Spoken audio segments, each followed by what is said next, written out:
Auzubillahiminasyaitanirrajim. Bismillahirrahmanirrahim. Assalamualaikum warahmatullahi wabarakatuh. Very good afternoon, everyone, and warm welcome to our today's webinar entitled How to Publish a Quality Paper.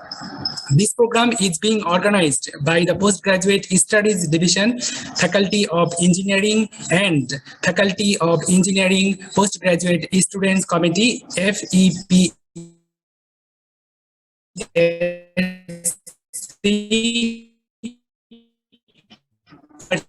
Putra, Malaysia. At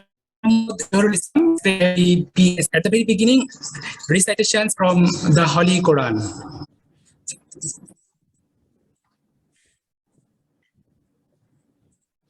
Amin. Now, I would like to welcome the Honorable Deputy Dean of Postgraduate Studies Division, Faculty of Engineering and Advisor, FEPSC, Associate Professor Dr. Hilmi Zulhaiti Muhammad Shafri for the opening speech. Prof, the floor is yours. Okay, Assalamualikum and a very good afternoon, everyone. Thank you very much, Mr. Zohrul Islam, as a representative from the Faculty of Engineering Postgraduate Studies Student Committee.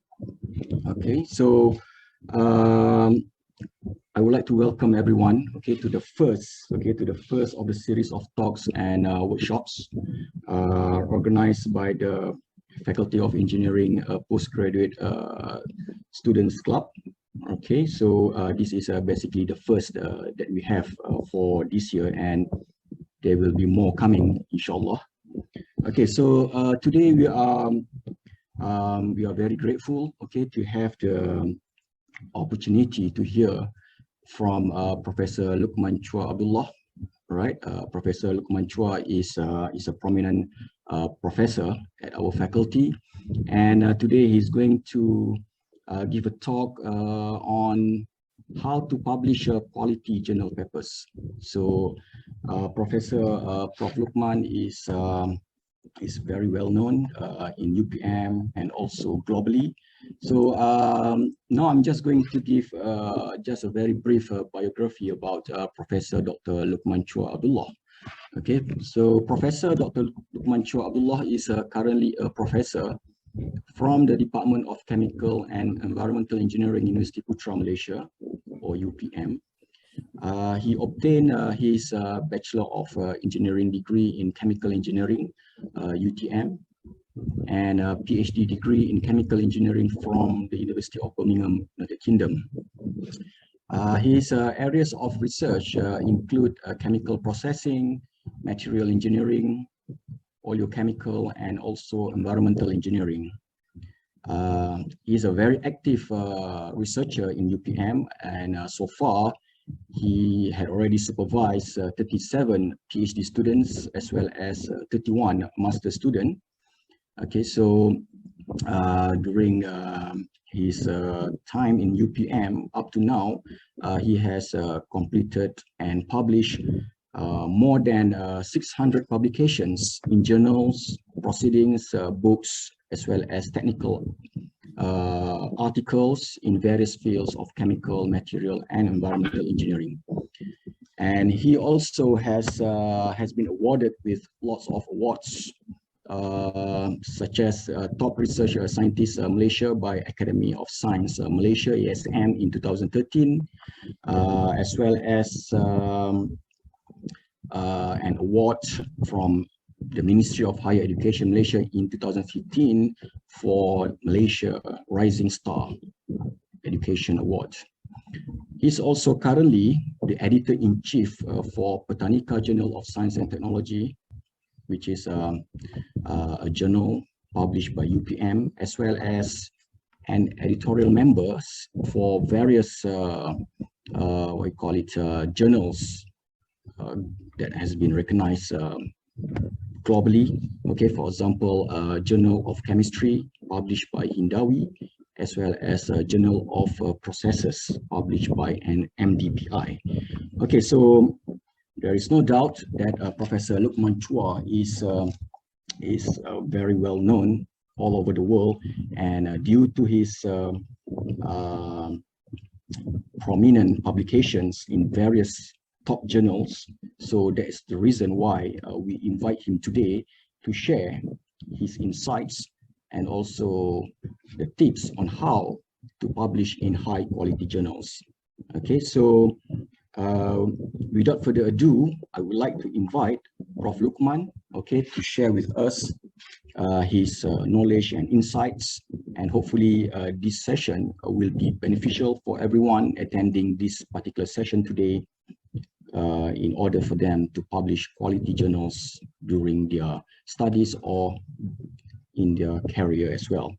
Okay, so without further ado, I would like now to invite Professor Luqman, and now passing this particular session to Mr. Zohrul as the moderator until the end of the session. For all the other participants, I hope that you will enjoy your session, and thank you very much, and see you all again. Thank you. Thank you, Associate Professor Dr. Helmi Zulhaidi Mohammad Shapri, Honorable Deputy Dean of Postgraduate Studies Division, Faculty of Engineering and Advisor, FEPSC, for your wonderful opening speech. We hope under your leadership and guidance, FEPSC will be organizing many events for the benefit and betterment of students. Once again, I would like to welcome you all to our today's webinar entitled How to Publish a Quality Paper by the distinguished Professor Dr. Luqman Chuah Abdullah. At this time, I would like to invite newly appointed President of Faculty of Engineering Postgraduate Students Committee, Mr. Muntasir Ali Anbagi, a PhD student in the Mechanical Engineering Department, to deliver his welcoming remarks. Over to you, Mr. President. Thank you, Brother Zohrul. Assalamualikum, everyone. I would like to thank you, Prof. Luqman and the Prof. and all the students they join us today. Inshallah, this is the first program, and we will continue for our UPM and our faculty all the program, and step by step to give all the benefit to our students under the leader of Prof. Helmi. I would like to thank you, Prof. Luqman, and thank you for everything, for coming today, and you will share your knowledge with all the students. Thank you. Thank you, Brother Zohrul. I will give the mic to you now.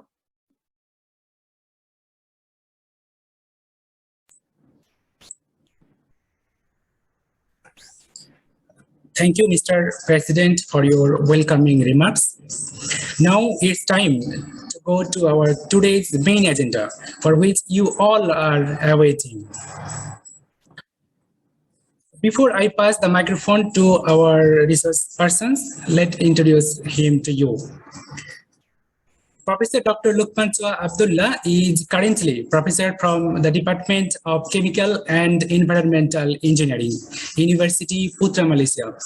He obtained his Bachelor of Engineering degree in Chemical Engineering, University Technology, Malaysia, and PhD degree in the Chemical Engineering from University of Birmingham, United Kingdom. His research areas include chemical processing, material engineering, oleochemical, and environmental engineering. As an active researcher, he has supervised 37 PhD and 31 master students, in which 25 PhD and 31 master students had completed their study. He published more than 600 publications of journals, proceedings, books, and technical articles in the various fields of chemical, material, and environmental engineering. He was awarded with Top Research Scientist Malaysia TRSM by Academic of Science Malaysia ASM 2013. Malaysia Rising Star Award by Ministry of Higher Education Malaysia in 2015.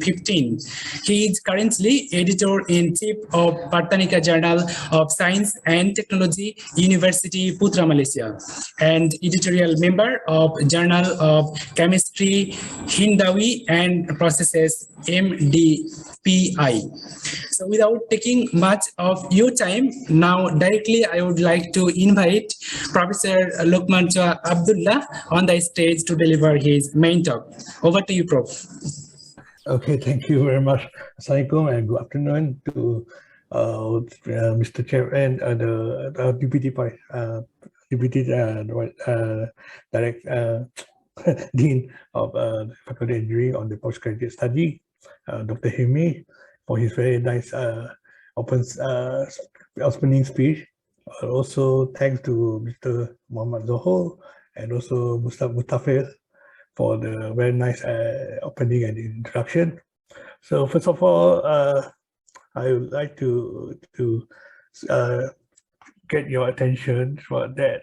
I know that today is a weekend, so it's very hard for you all to spend your time to come to participate on this talk. I'm very grateful for that.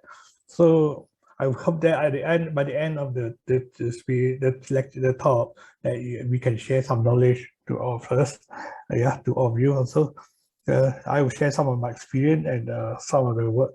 In fact, actually I was invited to give a similar talk to the new appointed lecturer who just recently reported duty to UPM, about 38 young lecturers who are just recently reporting duty to UPM. So this is a couple of days ago, on a similar topic.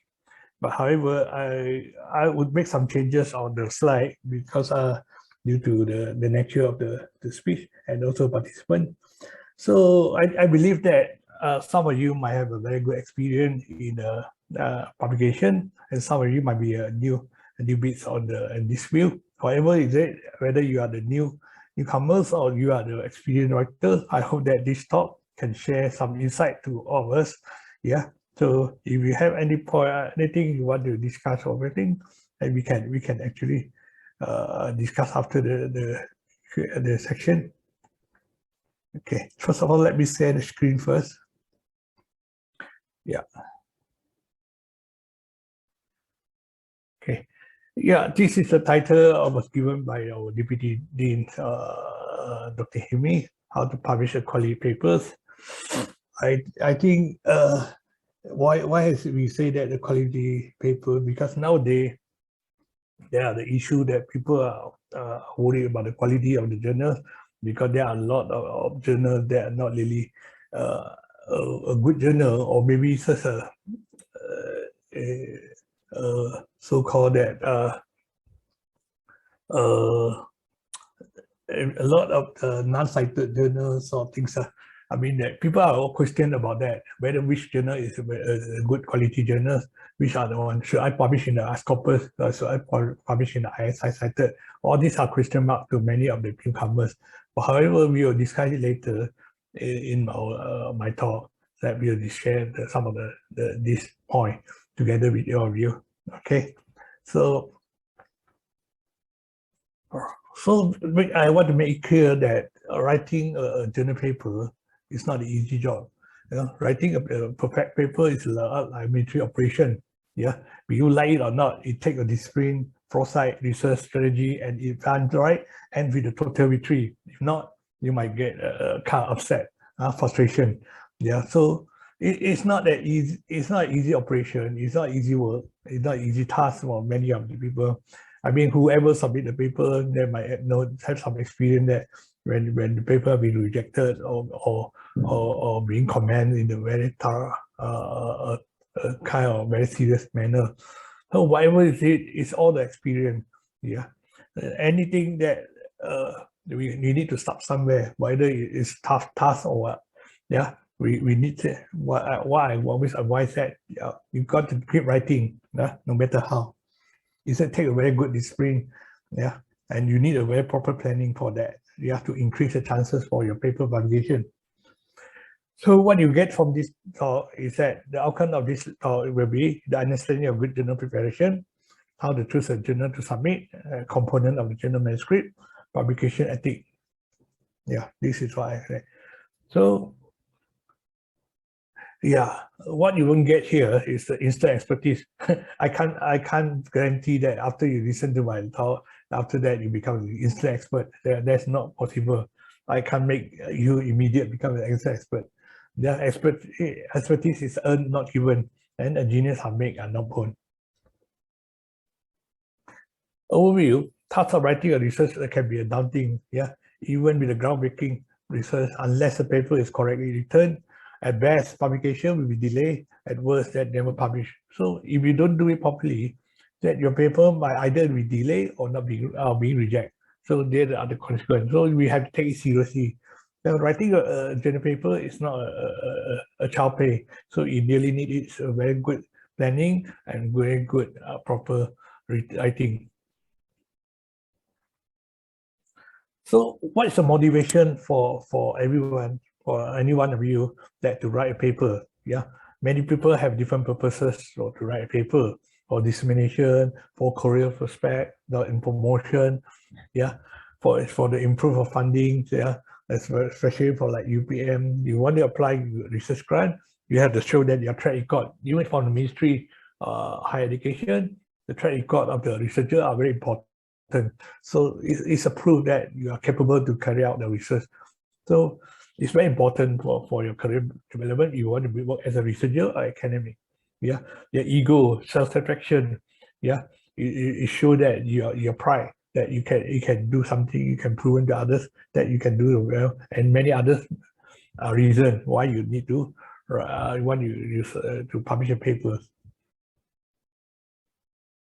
So to be an effective communicator, to be a good writer, you need to be a good communicator to increase your chance of publication and your research impact. Yeah. So clearly communicate your idea into writing is very important. Yeah.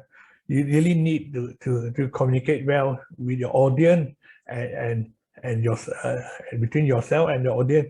Here, your audience, first audience is your editor and also the reviewer. So you need to communicate well your idea, logically guide your reader through your study. You see that if your editor cannot understand what you're trying to tell them, so your chances to get accepted or submit for the reviewing process will be very low.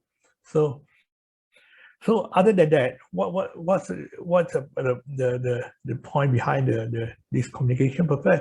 Actually, by publishing your paper, it's actually improve your discoverability online. Yeah, if you properly plan your paper, you get citation for your paper. Yeah, you choose the correct keyword, you proper arrange your title, your abstract. That will increase your chances that your paper will be discovered by other readers, by other researchers, and being cited. Increase the chances being cited. So at the same time, that you need to emphasize your study significantly to the editor of your target journal. So if you target some of the Q1 journal, so you need to know that what the editor actually looking for. Yeah, you have to read carefully what actually the editor is looking for, and that will increase your chances to be accepted by the editor. Your paper is worthless if nobody read, use or cite it. Yeah. So even you publish a paper, if nobody want to cite your paper, it's meaningless. Then it won't increase your citation, it won't increase your H index, it won't increase your discoverability, it's going to increase your credibility. Okay. So the research study is meaningful if it's clearly described, so somebody else can use it in his or her result study. You see, you had to properly arrange your paper so that people find that it might be a piece of useful work for them to refer, for them to cite, because you lay a background, lay a foundation for future study. So that's very important, that you properly return your paper. It will arouse other scientists' interest and allow others to reproduce the result. So people will have interest in your work, and people want to reproduce the result. So by submitting a manuscript, that you are basically trying to sell your work to your community. That's what we're keeping. You have to keep your mind. What makes a good manuscript? Containing a scientific message that is clearly clear, useful, and exciting. Here, clear, useful, I think you can understand what is clear. I mean, you have to put a proper manner, then use a easier, precise word and concise, so that people can understand what you read writing, and also the information should be useful. And what is about exciting? We will discuss this a little bit later. Basically, the exciting here is that your presentation of your work, you should make your presentation of your work more exciting, more attractive to the audience, to the leader, so that they can be attracted by your work. Okay, convey the author thought in a logical manner such that the leader arrive the same conclusion as the author. So you see that you are trying to sell an idea to your leader, so that make sure that what you wrote, they can properly convey to your reader, so that they can understand whatever you really try to convey to them, not they misunderstood your work. So it's very important that you write clearly and properly. And it's constructed in a format that best showcases the author material and written in the style that transmits the message clearly. So the content is essential. A good manuscript may leader, especially reviewer, editor, grasp the scientific significance as easy as possible. You see that editor and reviewer are busy people just like you, so they don't really want to see the work that is so boring and not so attractive. They cannot find any significant finding and a significant point that they will find it useful to the leader or the audience to their journal. So that if they found that there's no novelty, there's no interesting point you try to sell to them, the chances for them to accept your manuscript will be much lower. Okay, writing a good manuscript is not easy, but prepare to work hard on it. So challenge your own work. If you do not care, who will care? Why should the journal will care about it? So there's no secret recipe for success, just some simple rule: dedication and hard work. That's one simple thing. Editor and reviewer are all busy scientists just like you, making it easier for them to save their time. So presentation is important. Okay, decide on what kind of journal or manuscript to submit. This basically, most of you will submit this full article. Yeah, this basically, most of you will first come to your mind that this full article is the first choice. But however, there are many other types of articles that you might think about that. For example, the letters or short communication paper. This is particular for certain field, like for example, IT, fiber optic or whatever. Some of the area will move very fast, so people cannot wait for the very fast for the complete result to be established, then to submit the full paper. So people always go for this letter. Don't misunderstood that some of the journal, although they are letter, they are short communication style, they actually are good journal. Yeah, just that they like many of the people published by IEEE, they're actually in the letter form or short communication form, because these are our journal. They accept the research that need fast publication, need fast so that the author can claim that their stand in the field. Yeah, they just discover some important finding, but they cannot wait for the overall research to complete. So they highlight some important finding, some discovery. Yeah, and so these are short communication. They aim for fast publication. And another one, a review article. Yeah, I will encourage people to write review paper if you want to increase your citation, your action depth, because review papers show that you are really understood the field of your study. You are usually by the expert in the field. They will write so a good review paper is not that easy, but but if you can perform that, you always invite a lot of citation. My top 3 journal, top 3 cited journal in the Scopus are actually review. Right, the first one already will have 1,400 citation, and the second is already 640 citation, and the third one also have 200 to 300 citation. So review paper always invites high citation. Yeah, it's not easy, but worth to try, and particularly for those researcher or student that yet to have result. And it's a good practice, especially for students, to write a research review so they can understand their scope very well. And Of course, for researcher, if you are the expert in the field, writing a good review paper will be a good practice. Then after that, self-evaluate your work. Is that sufficient for the full article or results of training? That should be shown as soon as possible. So how to choose whether it being communication or being a full article? Then you have to look at your quality, your content of your work, and ask yourself, is that sufficient or not for the full article, or you really need to publish in file. So understand the journal quality. Pick the right journal for your manuscript. It's like changing a diaper. It takes the more experience that you would like to think to do it well. So one group, a way to rank the journal is a quantitative several score like impact factor, H index, agent factors, article influence score are derived from the analysis for citation count. So I would always encourage that you look for those journals that are cited.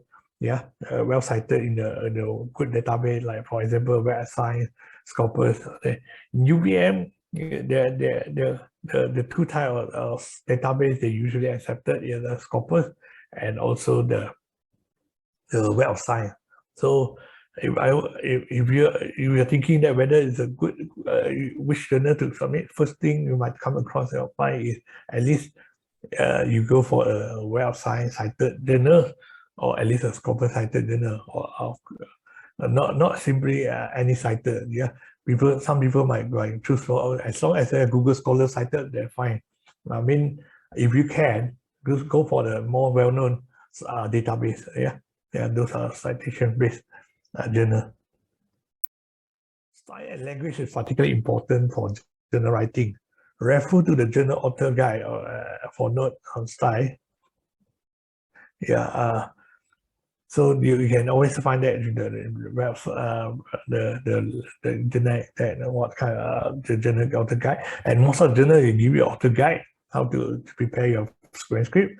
Some authors write their paper with a specific journal on the mind. So some people might have some journal on the mind they want to go for. Let's say, for example, they want to go for next year, or they want to go for journal hazardous materials, whatever journal they are particularly interested in. So they can follow the journal format, or else that you can write the paper, then adapt to fit the style of the journal that subsequently choose. Then if you don't have any idea that any journal you want to submit first, then just write out the manuscript and then amend the manuscript into the format that you choose, or the journal that you choose. Okay, so that you can submit to the particular journal.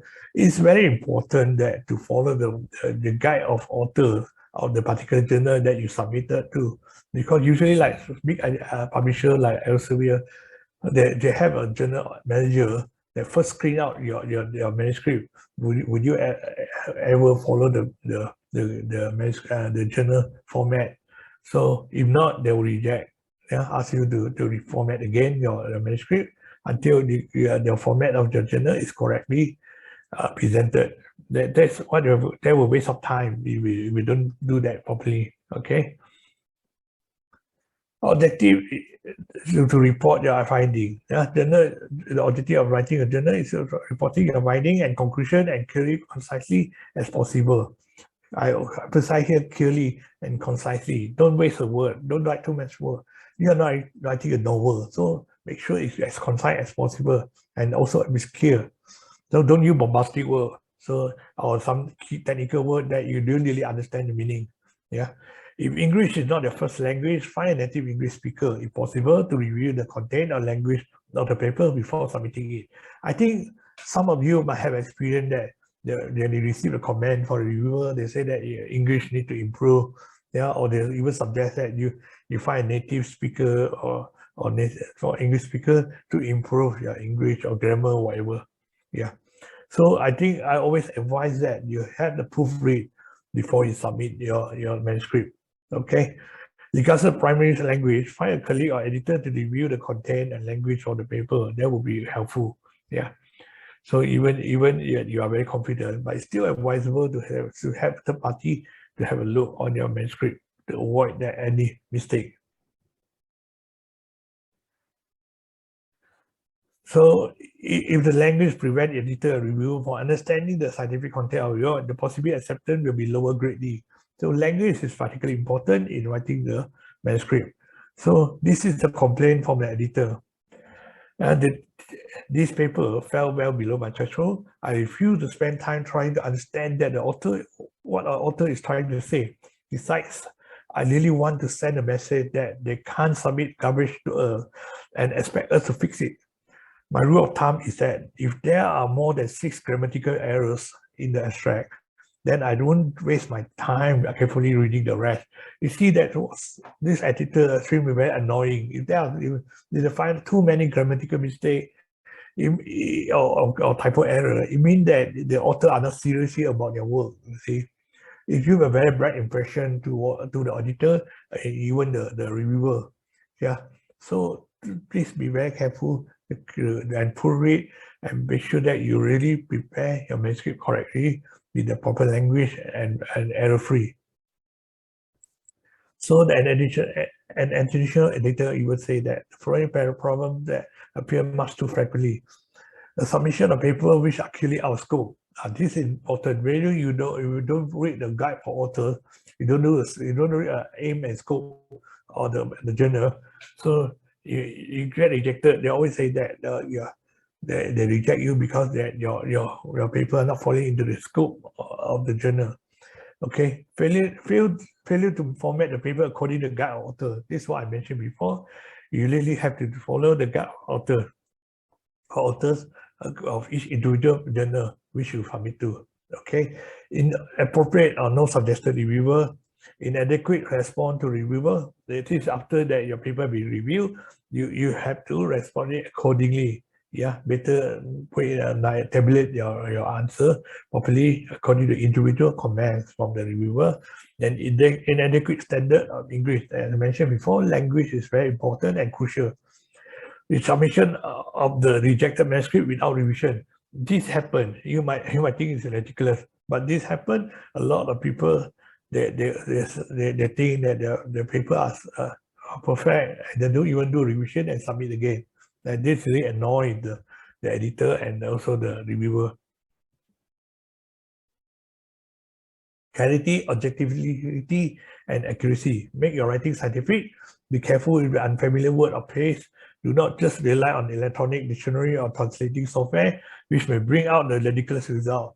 You should understand the meaning of every single word that you type in the manuscript. So don't rely on Google Translate or whatever translate software. Okay, so make sure that you really understand what you write.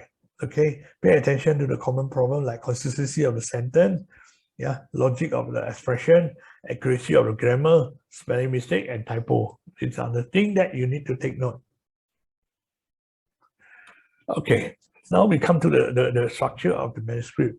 As a general format of the manuscript, a full article that will consist of title, author, affiliation, abstract, keyword, then followed by the body of the text is that, for example, introduction, methodology and material and methodology, result and discussion. Then, of course, a conclusion, followed by the acknowledgement, reference, supplementary material, if any. So the title, authors, abstract, keyword are basically used for indexing. Once your paper accepted and published, this keyword, those title, your names or whatever, will be used for the indexing purposes. So people use a corpus, use the sign direct, they can put in a keyword or author names or whatever, they can find you or find your works. Okay, so this is what is important, that you always have to be very careful at choosing the keyword. Okay, this is my own personal experience. I always encourage my students or my friends who are interested to write a paper, not to immediately write the papers. Yeah. Many of you will start writing a paper. When you start writing a paper, you start from the normal orders. For example, it starts with introduction, then material and methods, then followed by result discussion, followed by the conclusion, and acknowledgement, reference, acknowledgement, and all sorts of things. So my way I advise my student is that not start with the the writing first, but select the figures and tables. Yeah, the figure table photos of table that you would like to present in your manuscript based on the title, the theme that you fix in. Yeah, you already select a theme, a title for your paper you aim to write. Yeah, you know that what scope you're going to put in this paper. You already have an idea what is the title, what the aim for this paper. So select the relevant result figures and table that you want to present in a manuscript. So you can select, because I know that all of you have done a lot of research experiment. There will be hundreds or thousands of data that you need to, you have been produced, but you cannot put all the table figures, everything, every single table figure into your journal. So you have to very carefully select what result, what table figures you want to present in the work, which is actually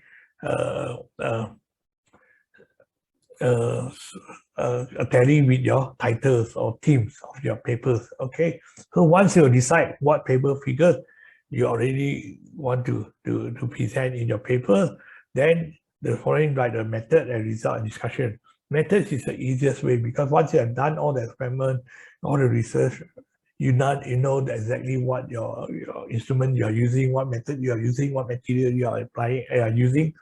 So what standard you are applying, all these things you know very well. So it gets much easier to write the methodology first. Then follow the result discussion. Yeah, this part is much easier because you already select the figures and table, which table and which figure you want to present. So based on the figure and table, you do your discussion based on those data. Yeah, so then followed by conclusion and introduction. Why conclusion and introduction always come last?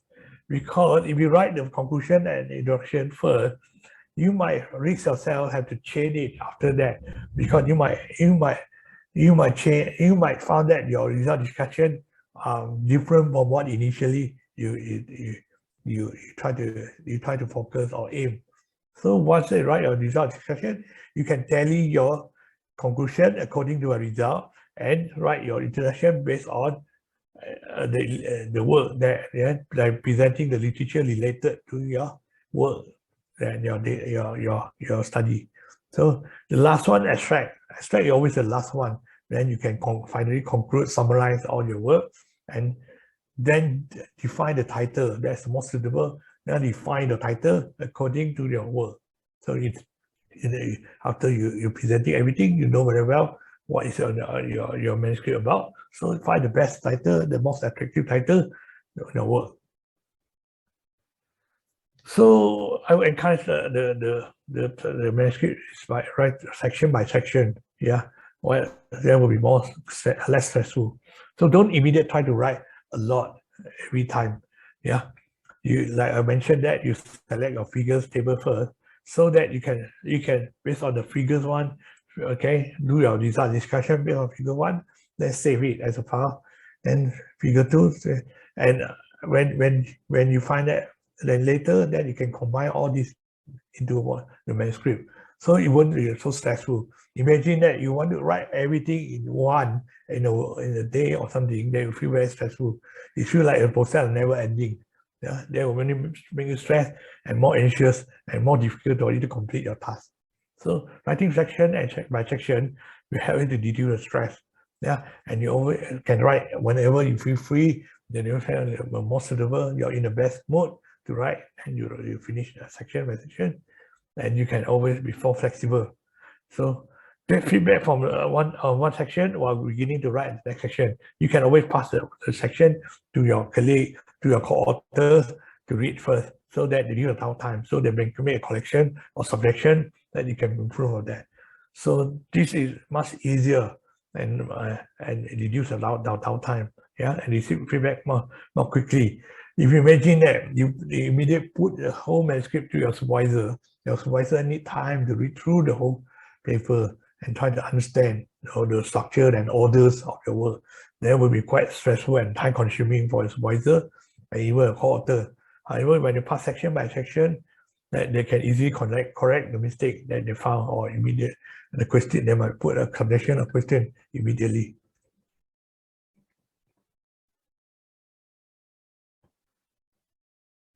So before you begin, what's the focus of your paper? Yeah, before you begin, ask a few questions about this. What's the research question? What is the thing you try to solve? Why is it so important? What is the significance of your work? Okay, is this unknown, limitation, or controversial? So anything that you try to present in your work, what is actually the main question in this study? What you want to present? So what are the aim? What is the objective? What you try to plan to do it? What you plan to do? What you plan to achieve? What is the objective of the work? How is directly related to the problem? When you have a problem statement in your previous question, the research question, so what is the aim? What you try to solve? Yeah, how they relate to the research question you have put in. And at the end, after your result discussion, you presented what the conclusion you achieved. Is that have you answered the question, and how you answer the question? Have you advanced the field? Have you contribute the knowledge in this field? Yeah. So it's very important that if you find that you cannot answer either of the question, better be whole and rethink again. Yeah, it might be something wrong with your work. Yeah, you should be able to answer this question before you start your manuscript. Always remember this before start.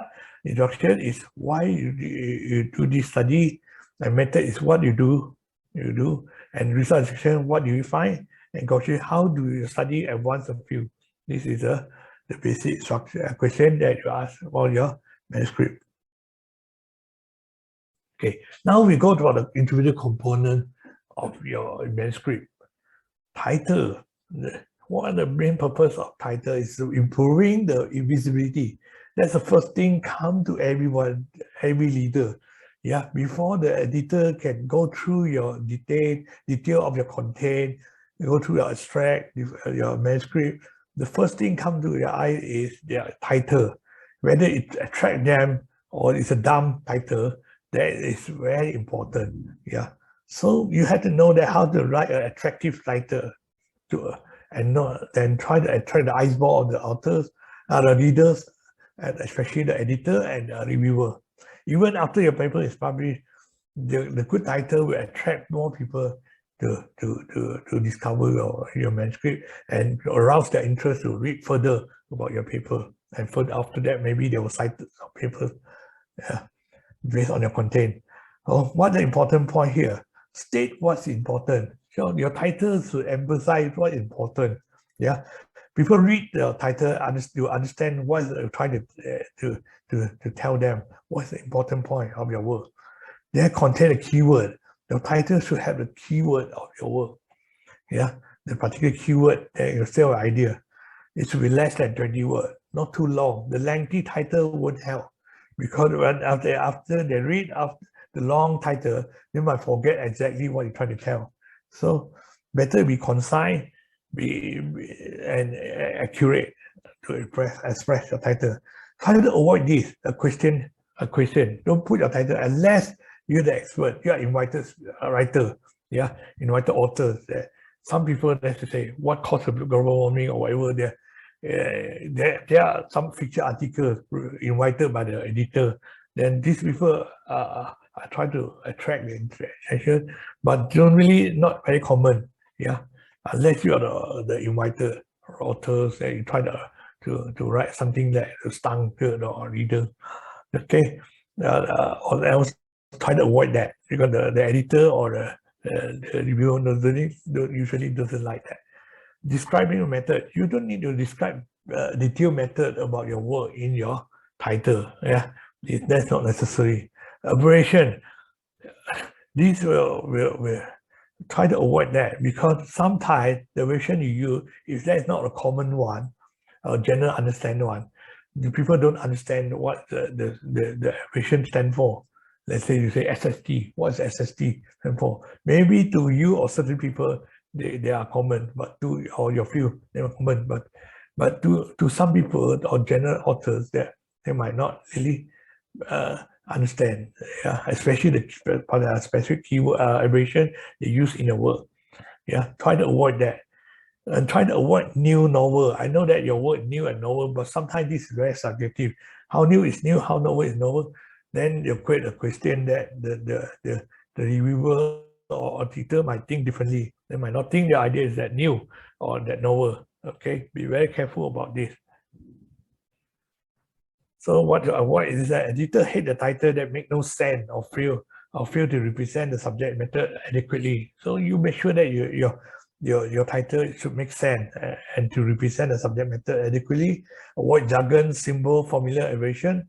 Delayed travel phase like note on, a study or. Then the title should end with a question mark or acceptable. This is the elaboration of what the point just now I mentioned. So how to write an effective title? What the reader want to know. If you want to write an effective title, here is a suggestion.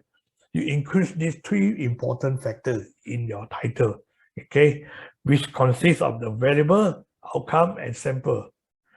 For example, this one, sorry, that I mixed out for the order. Okay, for example, this title, physiological plasticity increases the silence of the ectothermic animals to the climate change. This is the paper published in the Nature of Climate Change. So you see that the relevant information is contained in the title. How this title consists of these 3 factors, you can see here.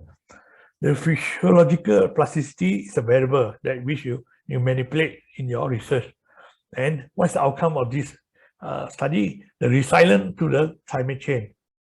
And what is the sample? The ectothermic animals. So you see that contain these 3 factors: the variable, outcome, and sample. Yeah. So here's another title. Another example.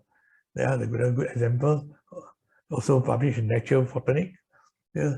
You can see that waffle scale integration of group 3 to 5 laser on silicon using transfer printing or epithelial layers. You can see that the transfer of printing of epithelial layers is actually the variable or condition that you manipulate in your study. And what's the outcome? The waffle scale integration. Yeah, this is the outcome of your study. Yeah. Oh. And the sample is the group 3 to 5 laser on silicon. You see that this title consists of these 3 factors. So very concise, very precise, and clear that present what they're trying to tell the leader about your work about. Once we're talking about good example, then we talk about what a bad example. Effect of physiological plasticity and ectothermic animal to climate change. I think this is quite a common way that many of us will write effect of what, because a lot of people like to do this. Yeah, because especially when you write thesis, you always have a subsection: effect of thermal temperature on what, effect of pH on what, so effect of what. So this then we become a kind of norm for the many authors that to start a title with this effect of something. So what type of effect? Yeah, the reader might puzzle. What type of effect you are mentioning here?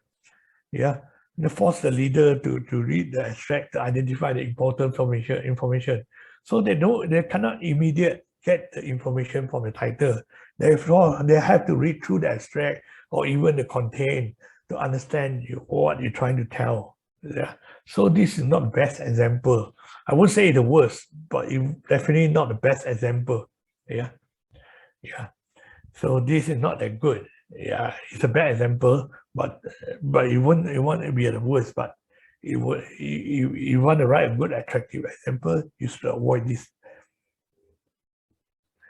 Many journals ask the student or authors to write a highlight and statement of novelty of your work.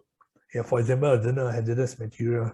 They like to ask you what is the highlight. Like for example, the atmosphere from Elsevier, they ask you to highlight what is the highlight of your work. So highlight usually contain a short collection of bullet points that convey the core finding of the article, including 3 to 5 bullet points, maximum 85 characters, including the space bullet point. Okay, this highlight, you highlight what is your main point, and in the very summary form. And statement of novelty, you try to claim what is novelty of the work. This will help the editor to understand that what is the contribution of your work.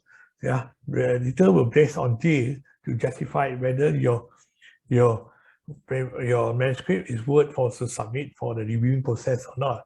So it's better very carefully select the points that you want to present. Explain why the work should be published. You see, then usually like some of the journal, like Journal Head Material, they always want, even in their scope and aim of the journal, they already mentioned that they will be interested in the novel findings or something. So they want to emphasize, they always emphasize on the novelty of your work. So you have to explain to them why your work is so novel, yeah, compared to others' work.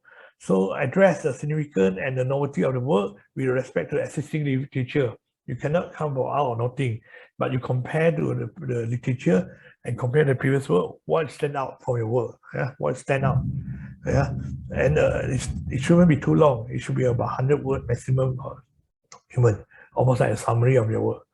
And this scientific impact, the scientific impact of the interest to our leadership, why the leader will interest in to read your manuscript, what you can attract the leader, yeah, what is so interesting about your work that people will like to read. So you have to show that.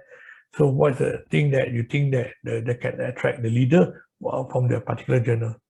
So this is some of the journal really they emphasize on that. The editor will based on this to select, where to decide whether your manuscript will be submitted for the manuscript, the reviewing process.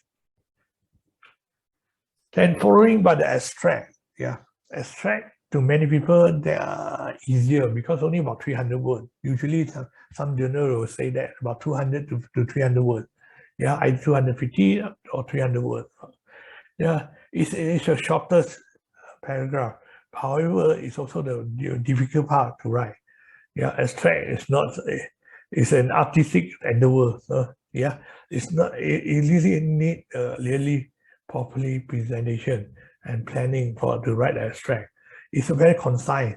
Yeah, 300 words, between 250 to 300 words. You want to sell your idea with your whole content of your work. Yeah, in a short paragraph. Yeah, so people read your abstract, they can understand that what you're trying to tell. Of course, not in a very detailed form manner in the abstract. However, after they read the abstract, they can find that exactly they have a certain degree of understanding about your work. Abstract is to tell the prospective reader what you did and what were the important findings. This advertisement of your article. Make it interesting and easy to be understood without reading the whole article. So yeah, for me, myself, and I try to find a reference for my work, for my study, I read through many literature. The first thing I go through in the scopus when I found an article, I will go through the title and following the abstract. Yeah, and maybe if the abstract is really interesting and relevant, I will go further to the conclusion. But I won't spend time to immediately read the content of the article. It will take too much time to read. So before I decide which article I want to keep for my future reference, I usually will read through the title, go out through the title and read the abstract first. So imagine that your reader will do the same. Yeah, not only me, many thousand, millions of people will do the same way, including yourself might do the same thing. You don't have much time to read every single article. You might find hundreds or thousands of articles. How are you going to read every single article in such a short time? So, and how to select them among them. So there's a thing that you look into it, the abstract. So you must accurate and specific. Yeah, use a word that which reflect the precise meaning. Do not cite reference, tables, and figures. So ask yourself before you draft the abstract, why do you did this study? Yeah, why did you do the study? Yeah, what is the study relevant to and so important? What is significant of the work? What method do you use? What do you learn? And how can you conclude from this? Yeah, this is very important that you need to ask these few questions before you start your draft of the abstract. Effective abstract. Remember your leader. Yeah, don't have time to read everything published in their field. Just like what I mentioned before. People are busy, just like you. Most of the researchers are busy. They don't have time to read every detail for every article. So what they attract them is the title first, then followed by the abstract. They will read through the abstract. So make sure that you have to be very careful, plan your abstract so the reader get what the message. Read abstract every day to stay up to date or research in the field. Some researchers or professors, they like to read the article every day to keep themselves updated to the latest research. They are busy people. They always browse through the research article, the article abstract to understand that, okay, what's the latest trend of the research. So your abstract is often the only thing that read by your peer, the people who are working in the same field with you. Abstract is the first impression of your paper, first impression for the leader in the field. So do I want to download and read this paper? So your audience, your leader will ask this question. After they read the abstract, they will have the idea that whether this article will work to download or not. Otherwise, they won't waste their time. So first impression, potential reviewer. Your reviewers have the same feeling. If your abstract tells something that they can't understand or they are not irrelevant, then the chances for reviewer want to further review is lower, much lower. So what the reader want to do? That's how we say that you ask a few questions. What the study need to be done? Introduce the topic and problem. So first we introduce the topic and problem, give some background, 1 or 2 lines of that about your work, background. So what did you do? Your aim, your objective, and your methodology, and then a few lines of that. And what do you find? The key result, the main result. I know that you have a lot of results, but the main result, what's the key findings of your work? And how study can advance the field, your conclusion and application.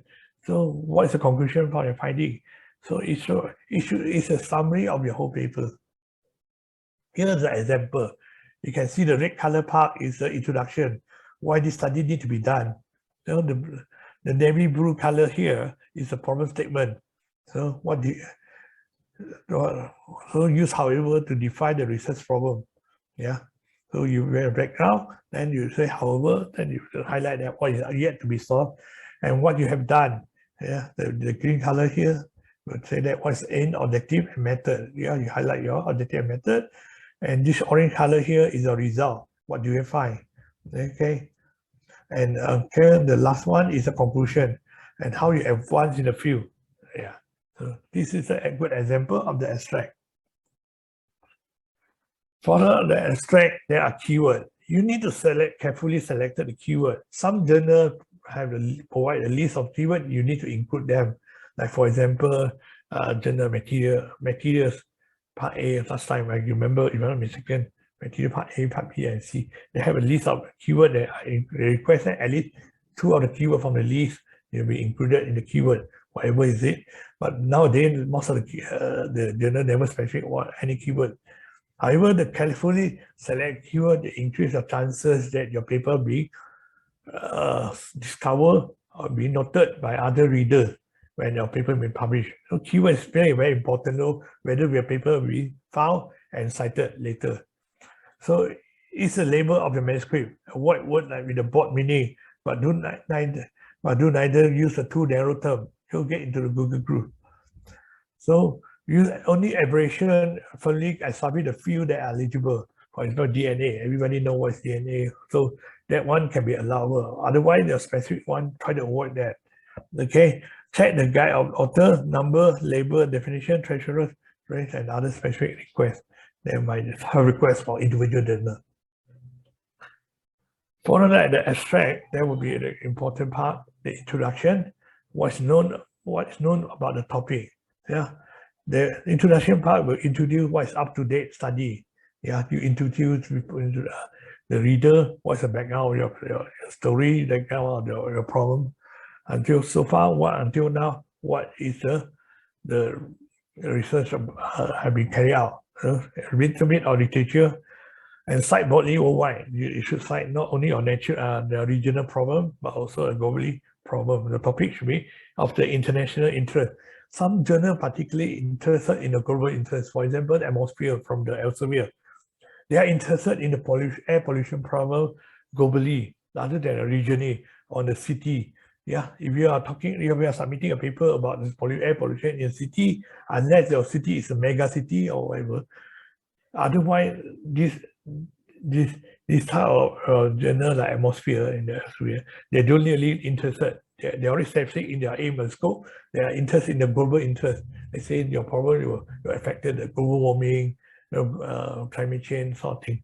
So some of these journals are particularly interested in that. What does your study need to be done? Yeah, this is the introduction, the role of introduction to play. So introduce the topic, the worldwide regional relevant. So start with the reverse pyramid shape. Introduce the topic in the reverse pyramid form.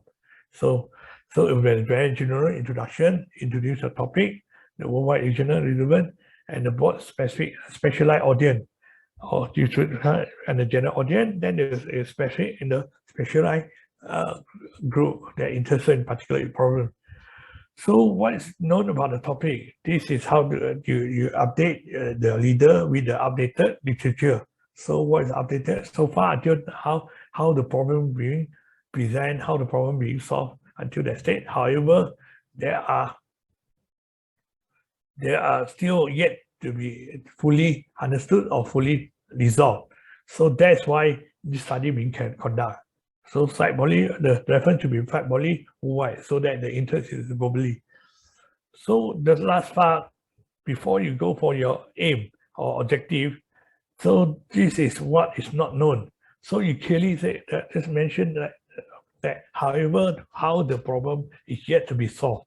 Yeah, you tell the audience that why the study is so important, because there are still things yet to be understood or yet need to clarify, need to carry out the study, need to do some work on that. So or the problem yet to be solved, so you propose a new method or new solution, so whatever.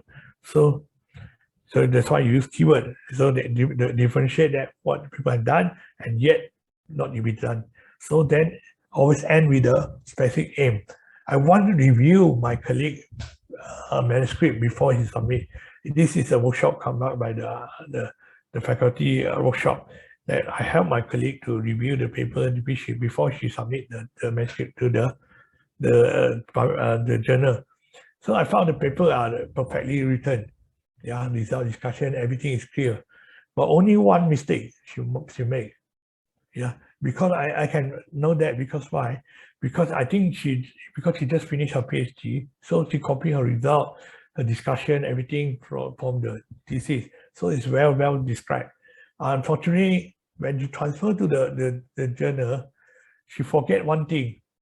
At the end of the introduction, usually we end up with the objective of the paper or the manuscript. She forget to put the objective in the manuscript. So although you have a result discussion, we don't know what is the objective. So don't always review your manuscript before you submit.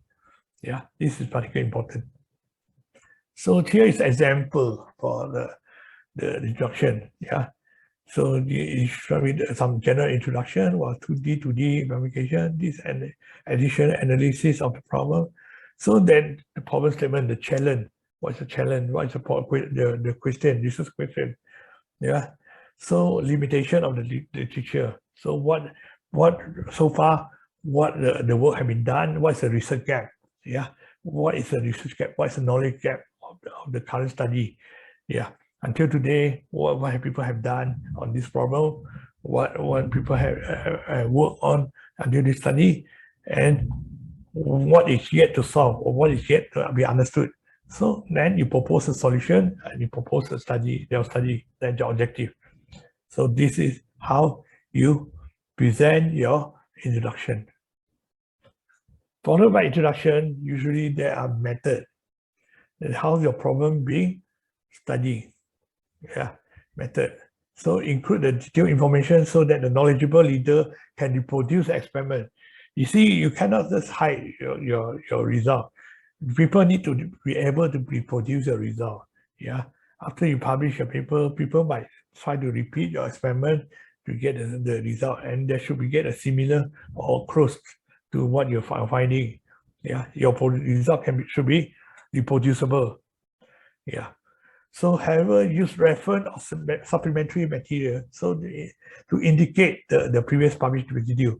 If your work, your method have been published in the previous work, So you don't need to repeat every single detail of that. You can cite your previous paper or others paper you will use other paper. You just follow other people method. You can cite the method followed by who and who at L, then with the reference. So or your own paper. I previously had one paper that they request me to detail out my experiment detail. So I cite my previous published paper because which I reported the detail method in the single papers. So I don't need to repeat all the detail method again. Yeah. So, or if the detail of the work, like let's say the algorithm or whether it's too detailed, too tedious, or mathematical equation or something which is too long, the derivation, you can put it as supplementary materials. So the reader can read it separately. So don't make the methodology too long and too lengthy. Yeah. Do not repeat the detail or established method. A general summary plus reference is sufficient. Yeah, that's important. The reviewer will criticize incomplete or incorrect description and may even recommend rejection. So don't try to take for granted. So your method should be detailed, should be completed, and should be correct. Yeah, then be correct. Yeah, that's very important.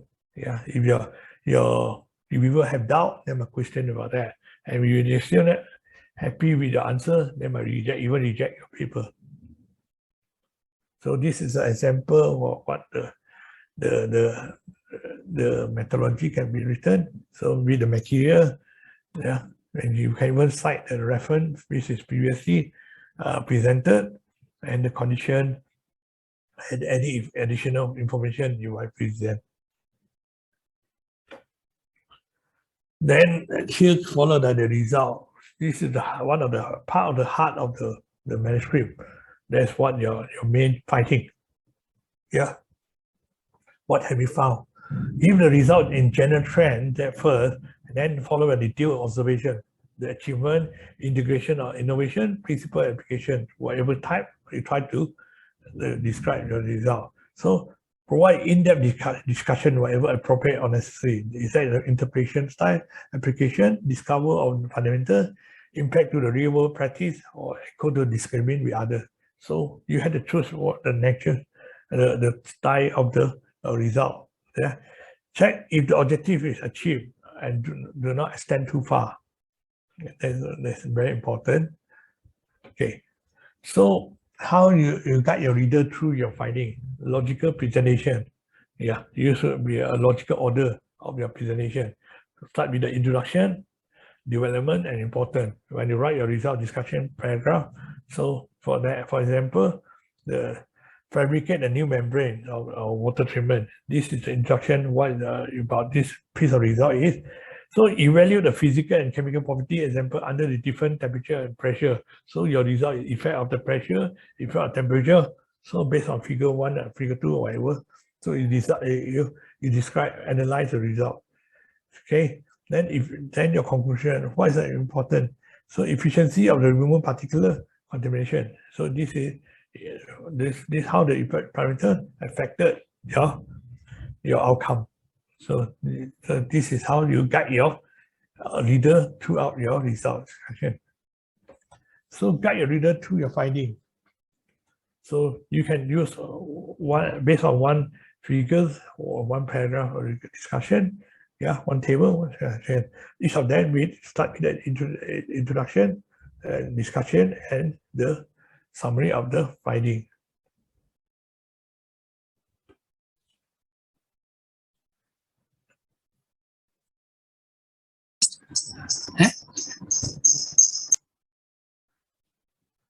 So, describing the relationship among the findings, yeah, it's very important that you indicate where your data is, which table, which figure you are actually refer to. Okay, you should highlight that. Okay, table 3 show that this is a general introduction.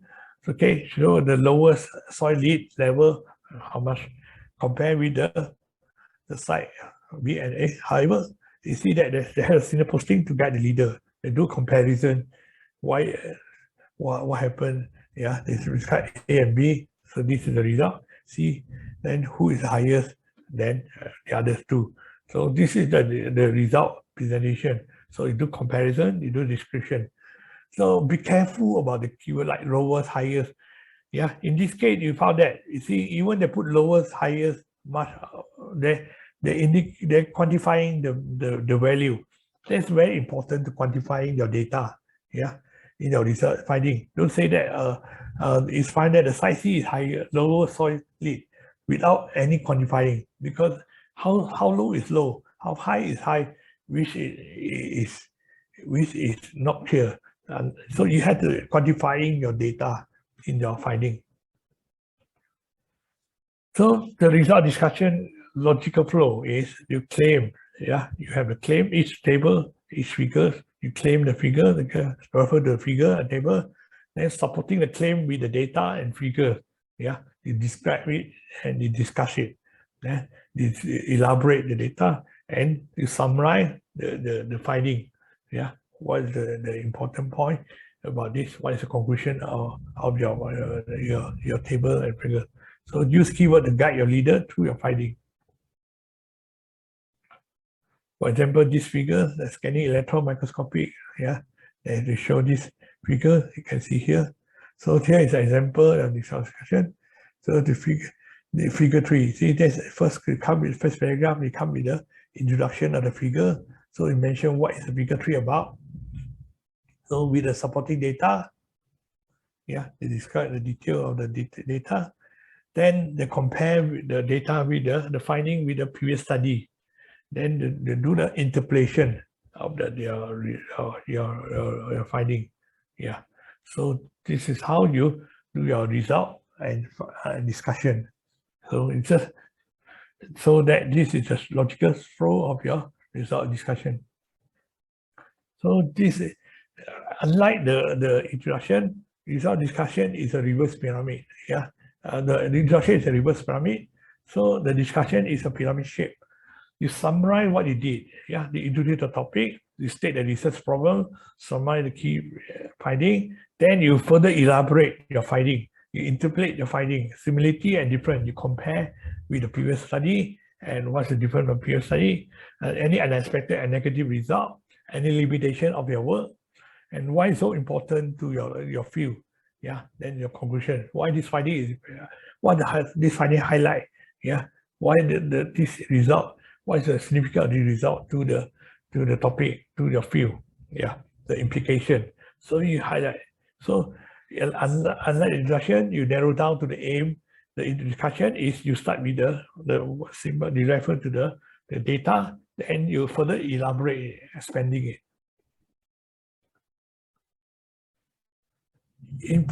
Then followed by the result discussion, definitely there's the last part, that's important part is a conclusion. And then people thought in conclusion is too easy to write, but of course they will always overlook on the conclusion. So be careful of what you're writing your conclusion. So that's the last thing that the leader ever read. So there's also the thing that what's the remember most by your reader about your study. After your reader finish reading your conclusion, result discussion, everything, the last part they will have to recall and what the summary of your finding. So what you achieved. So this is the last part ever to read. So what do you want your reader to remember? The main conclusion, the main solution of the problem. So you have to highlight that what's the main solution of the problem. The key finding, one or two most important finding. You don't have to put all the finding, but the most important finding, what you want your reader to remember. The implication, what's the contribution to the field?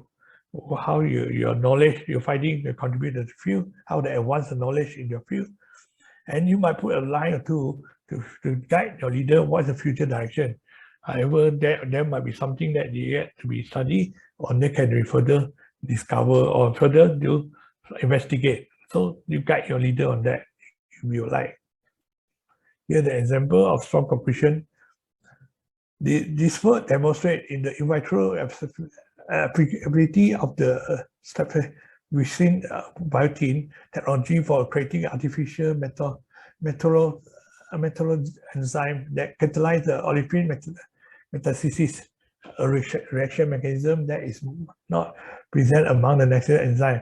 Here you can see that the blue color part here is a conclusion. and followed by the key finding. They highlight one or two key findings. They don't highlight every detail, but there's the most important finding in the purple color part. And they do the implication that what the future development can be, or future imperative can be work on this field. Yeah. So this is a very good example of the conclusion. So implication is encouraged to be presented in the conclusion, but however, don't put an empty implication. Like, for example, saying this study will provide new insight, or this study will give us a better understanding. So be specific what insight or which insight you mean to. How does this study improve our understanding? So this, you should use the description that is clear and specific. Reference is a part that always overlooked by many students and researchers. A lot of times that I found that, especially of student, PhD student, they read through the thesis of them. I have examined more than 200 words thesis, PhD thesis, and master thesis. I found that many of them have this problem. They don't really care about the reference format. Yeah, so make sure that you really follow the proper format. Typically, there are more mistakes in the reference than any other part of the manuscript. Cite the main scientific publication on which your work is based on. So don't just simply cite anything. Sometimes you cite that, you put the reference there, but you never cite that in the text. That's also a problem. Do not inflate the manuscript with too many references. It doesn't make it better manuscript unless you're writing a review paper. So don't over-present too many references. Some people just want to cite their own paper into it, or to increase their citation. So that's not a professional way. That's not a proper way. We'll discuss it later in the ethical research ethic. But however, try to only find those relevant to your work, okay? And try to cite the latest one. Don't cite something that is about a century over, yeah, 1826 reference, unless it's necessary. Avoid excessive self-citation. Yeah, this is important. Many people try to increase their self-citation. They cite their own paper. Yeah, it's allowed to cite your own paper if that's necessary, but don't overdo it. Okay, avoid excessive citation or publication from the same region. That one is really difficult. But if you sometimes this happens to certain countries, the people like to cite their own paper from their own country.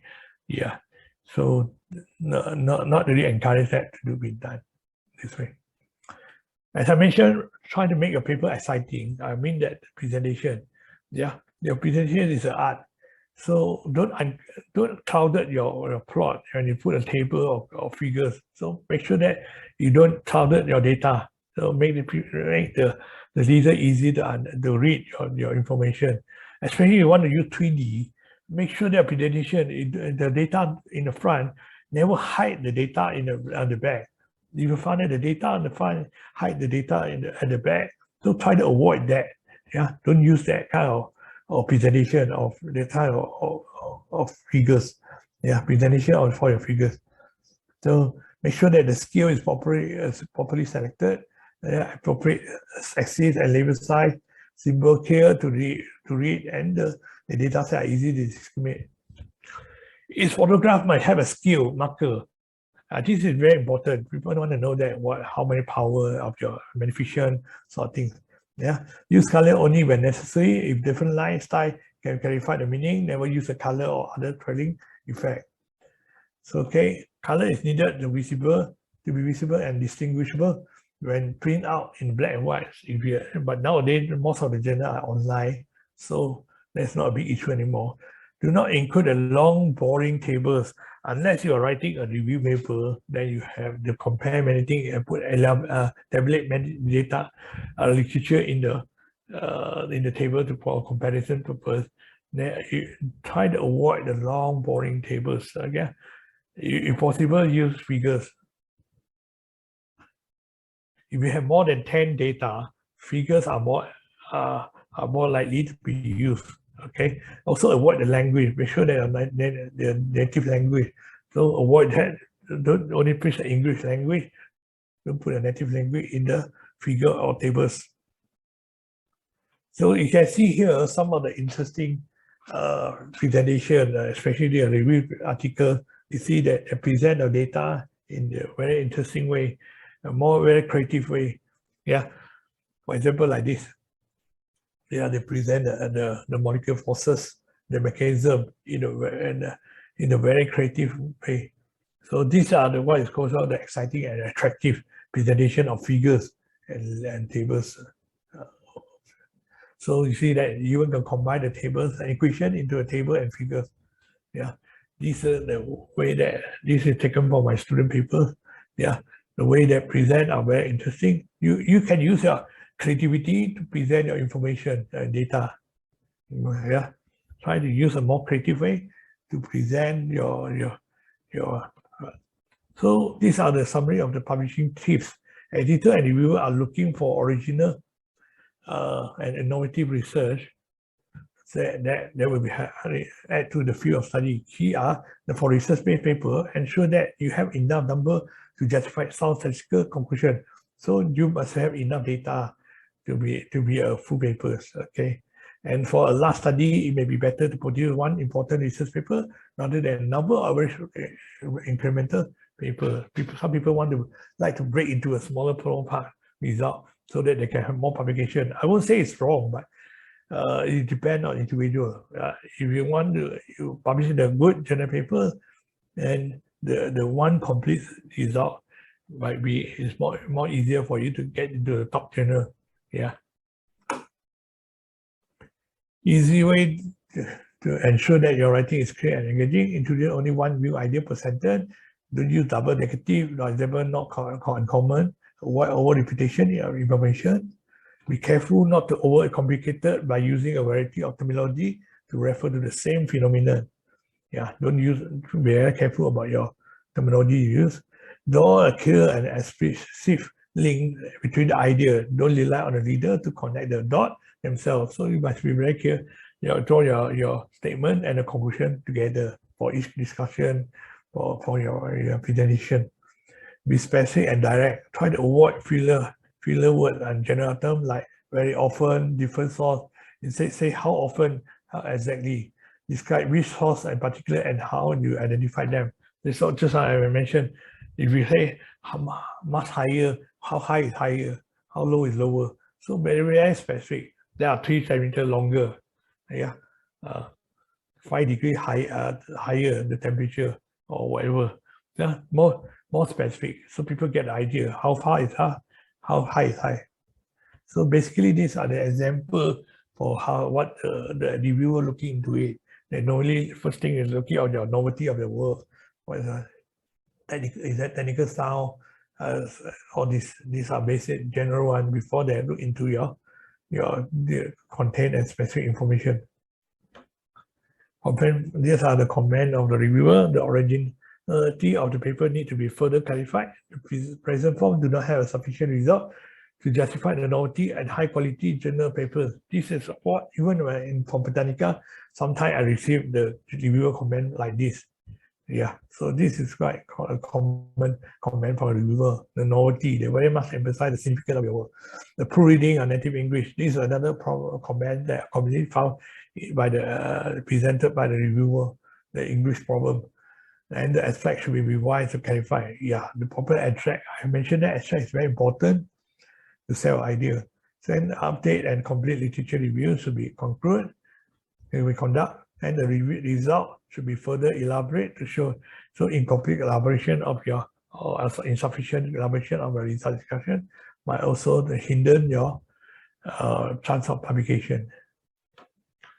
Put your best manuscript forward. Most the editor interested in a sign behind your study than your typo and grammar, but making your manuscript easier to understand will enable the editor and reviewer easily make sense of the research and help to ensure fast and fair assessment. This is very important to keep in your mind.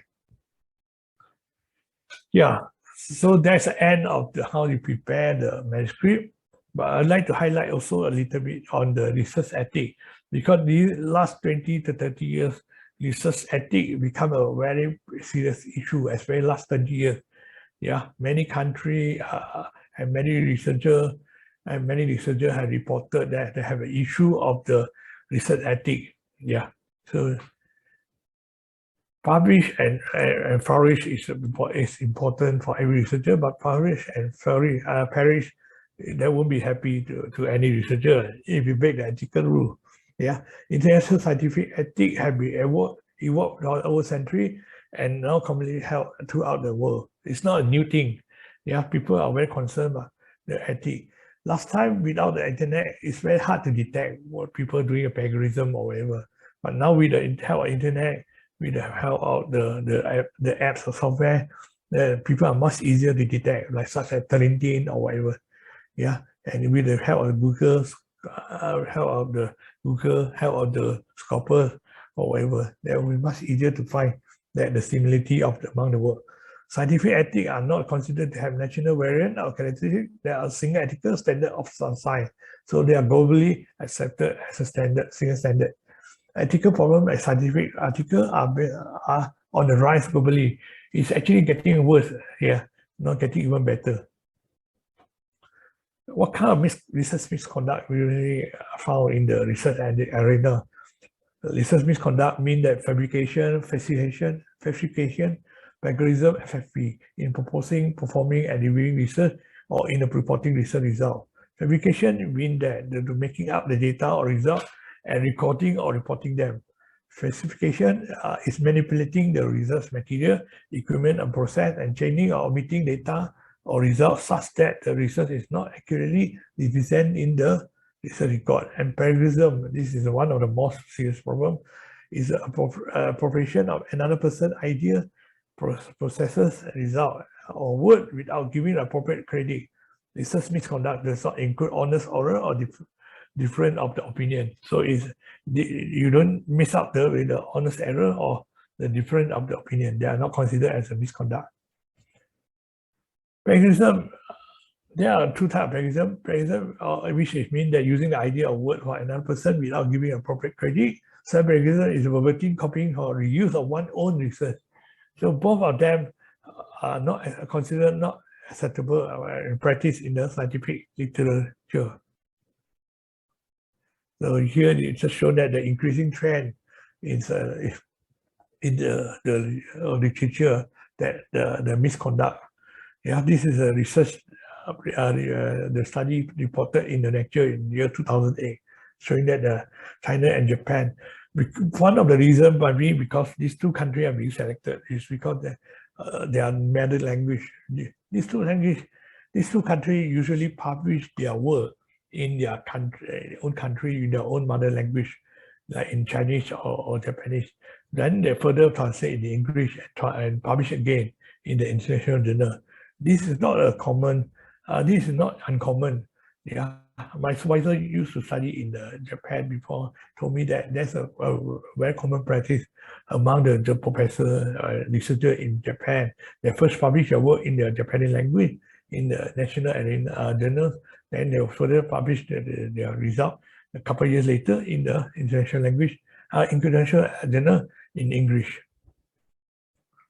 Other type of ethical violation: duplicate the publication, submission, of research finding, failure to inform the editor, related paper, the author have under consideration and in press. This is unethical. If you have submitted to other journals, don't submit the same article to various journals at the same time. Unrevealed conflict and interest that could affect the interpretation of finding. Misrepresentation of the research finding, use of selective or fraudulent data to support the hypothesis or claim. Only the selected data we are repeating. Yeah, that's not including eliminate the noise. Sometimes your research have white noise, so that's not an issue. But however, you are selecting the narrow down the range to present to make the result, the data look more interesting and presentable. That might be an issue.